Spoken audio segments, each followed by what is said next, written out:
Good afternoon mga kasibi, welcome back to my channel. So magkulimlim na tanghali sa inyo mga kasibi, no? So ayan, walang araw ngayon. Ayan, mukhang uulan na.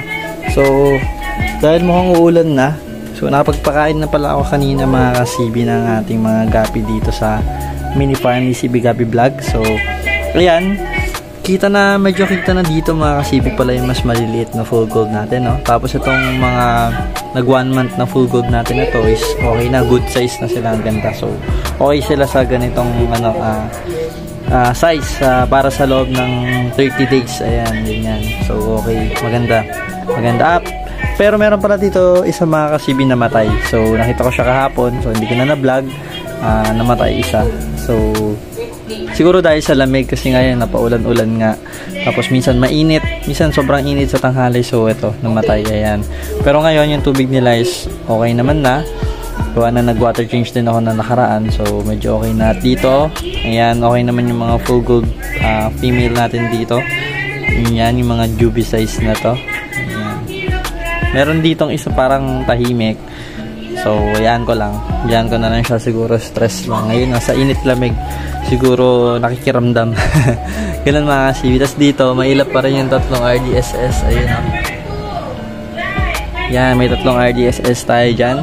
So, mukhang ulan na mga kasibi, no? So, takpan ko na to. So, tinatakpan ko to mga kasibi, no? Kasi hindi rin pwede talaga yung ano natin. So, dito yung acid rain, yung tubig ulan is papunta sa kanila, sa tubig nila. So, mas okay na meron pa rin talaga kayo naka-ready na pantakip. So, ginagayan ko yan mga kasibi. Pero kapag hindi naman na umuulan, is inaano ko naman yan. Tinatanggal ko naman yan. Kasi kailangan din nila yung araw. So, ayan. Taklob na taklob yan mga kasibi, no? So, ayan. Ganyan yung itsura yan mga kasibi. So, nakatakip na. And then, pakita ko din sa inyo. Dito pala may namatay din. Hindi ko pa natatanggal. Ayun, no? May HB Blue dito na male. Yan yung HB Blue na male na ayaw ko yung parang payat. So, pansin ko na talaga yan dito sa mga chops natin na gapi. So, ayan, tatanggalin ko mamaya. Tapos dito naman mga kasibi, no? Itong mga kasibi, itong mga ano natin dito, MSSBT natin na cross. Alam nyo na siguro kung sino dyan yung male. So, dapat yung male na yan, siya lang mag-isa yung male dyan. So, dapat healthy lang tong tab natin na to. So, hindi ko masyadong i-overfeed. Hindi ko masyadong mabibigyan ng pagkain para hindi mapulit yung tubig. Ayan. So, okay na yun yung mga gapi natin na mas gutom kaysa sobrang busog. Kasi pag sobrang busog, mas nagkakasakit sila mga kasibi. So, yun yung tip ko sa inyo. Tip ko na rin sa inyo. Sa mga newbie talaga. Less feeding. Okay yung bigyan nyo ng 2 times a day. Pero small amount.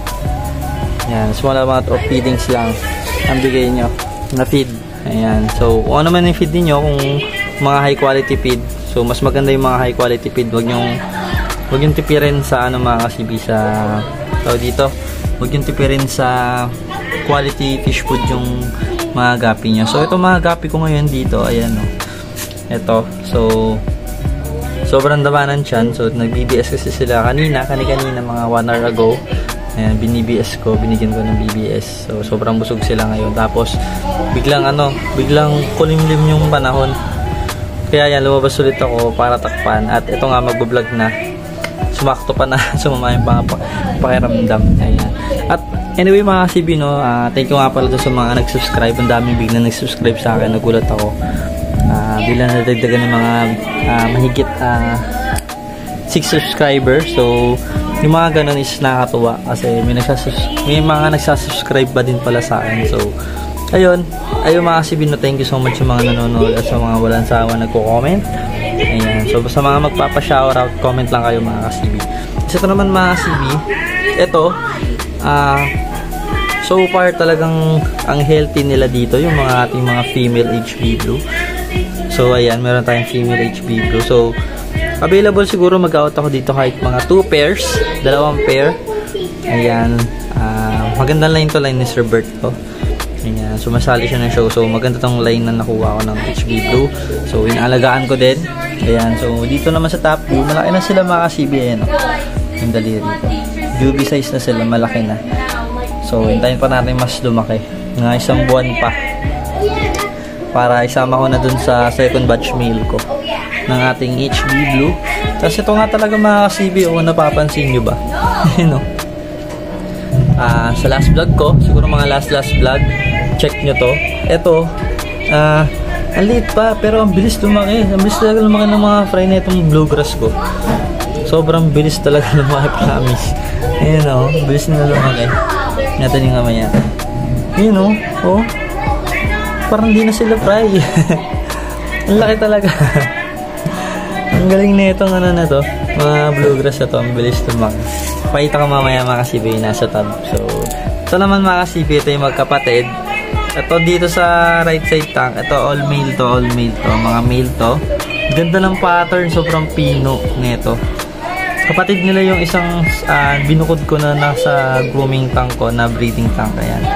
Ito, sobrang pino, yun ang ganda talaga. Oh. Dito may ito female to, pero may male pa din dito. May nakikita ko mga dalawa pang male or tatlo. So, konti yung bilang ng female nila. Pero, ang ganda kasi dami nilang male. So, dami tayong magandang male. And then, marami rin naman kasi tayong female dito. Pwede natin ibangga dito sa female na to. Maganda rin yung female na to. So, hintayin natin gumanda pa yung pattern. Tapos, pwede rin ito. Sobrang dami. Ayan, no. Ayan. So, bala ko din dito ibangga. Kung may magandang female dito ang kalabasan. Ayan. So yun na, may mail lang ako. Sobrang kitang-kita yung isang mail. Pero to kasi, ito random ano lang to. Galing to dun sa friend ko, line ng friend ko na taga dito lang din. Bandang Christianville. So, ito yung line niya. So, random pick lang to sa akin. Kaya, dito, hinihintay ko na lang talaga kung sino. Saka ito, random pick to. Pero ito medyo maganda. Yung parent nito. Maganda yung kinalabasan ng anak nito. Yung parent. Ito sila. Pero itong dalawa dito, mga ka-CB, ito. Ano to line to ng Batangas yung binili ko mismo. Medyo may pagkamahalan pero okay naman. Ganda naman. Ito yung anak ko. Ganda ng pattern talaga. Ayan o. Madilaw-dilaw pa nga sila talagang magre-red pa, tapos maganda yung magiging linya ng pattern nito mga to. Ayan. Tapos ito kasi yung pinaka-dominant male niyan. Ito yung pinaka-dominant male niyan. Ayan o. Na nagpula na at ang ganda ng pattern niya. Mga ka-CB, wait na kayo. Mag-focus na ating phone. Ayan, focus natin sa dragon na to. Ayan o. Ganda nung. Saka sobrang half moon. Tapos, Dumbo ear. Ito, line ni Sir Bert. First batch ko ng HB Blue. Kasi ito naman yung second batch. Dito, itong second batch yung gagawin kong breeder. Male. Bangga ako dun sa mga malalaki natin female.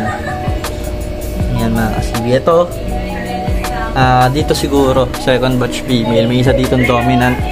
Ito dominant to. Tapos nagbo-blue tail talaga na female. So yan, baksa ko yan dyan kasi yung kasama niya dito, ito rin mga RDSS female naman to.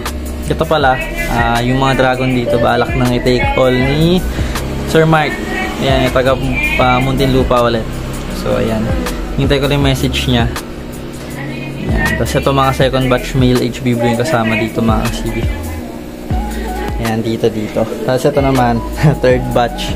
Pero may mga male ako nakikita dito. Saka ang bilis lumaki na ito mga ka-CB, nakakatuwa. Ang bilis lumaki. Ayan. Tapos ito mga ka-CB, tignan nyo. Dito may MSSBT na female. So tatlo sila dito. Tapos ito isa pang mas maliliit. Yan yung bluegrass. Ang bilis talaga lumaki.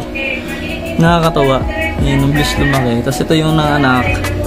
Ayan, nagpapahinga pa din. Hanggang ngayon nagpapahinga pa din. Tapos meron pa atang naligo na isa pang anak dito. Ewan ko, hindi ko pa nakukuha. Pero ayan, nagpapahinga. Tapos yung isa buntis dyan. May isa pang buntis dyan. Nasaan na ba? Yun. Ayan, ang laki oh. Ganda ng pattern nito. Sobrang pino. Sobrang pino na female to. Ayan oh, ganda. Sobrang pino. Hindi na makita eh. Sobrang transparent na pino yung tail niya. Kasi ito mga anak nila mga ka-CB.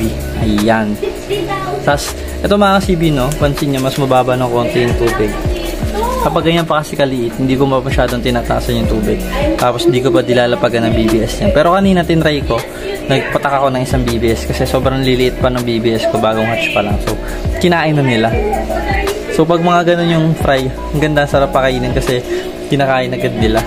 Talagang aggressive sila kumain. So pag ganun, magandang pakainin ng pakainin. Pero yun nga, sana wag na naman ako ma-skip day kasi Dito, naalala nyo ba dito na skip day ako mga ilang araw din. Kasi na busy nga nung simula ng dinrap ko mga to, na busy ako. So ayan, pero ngayon nagbabawi naman, binabawi ko naman sila sa hindi lang sa BBS, pati sa APK mga kasibi. So ito na mga kasibi, nung umuulan na. Ayan, umuulan na, so sarap magka-car-wash. Ayan, sinasabay ko kasi minsan magka-car-wash mga kasibi habang umuulan para yung tubig. Ayan, so yun lang mga kasibi, no. Yun na yung update vlog natin for today. And then balitaan ko na lang ulit kayo sa mga susunod na mangyayari sa ating mga gabi. At paglaki, so may mga nag-avail na pala ng iba. So kagaya nun yung ano nga natin, yung dragon natin, pati yung mga gold natin nakaraan. So may mga nag-avail na rin. Tapos ito parang nire-reserve to. Parang gustong kunin to, pang kokros to. So okay lang naman, out natin. Ayan, so yun yung mga kasibi, no. Kita-kita na lang ulit tayo sa next vlog. And thank you so much sa lahat ng mga viewers kayo dyan. Peace, yo, shout out.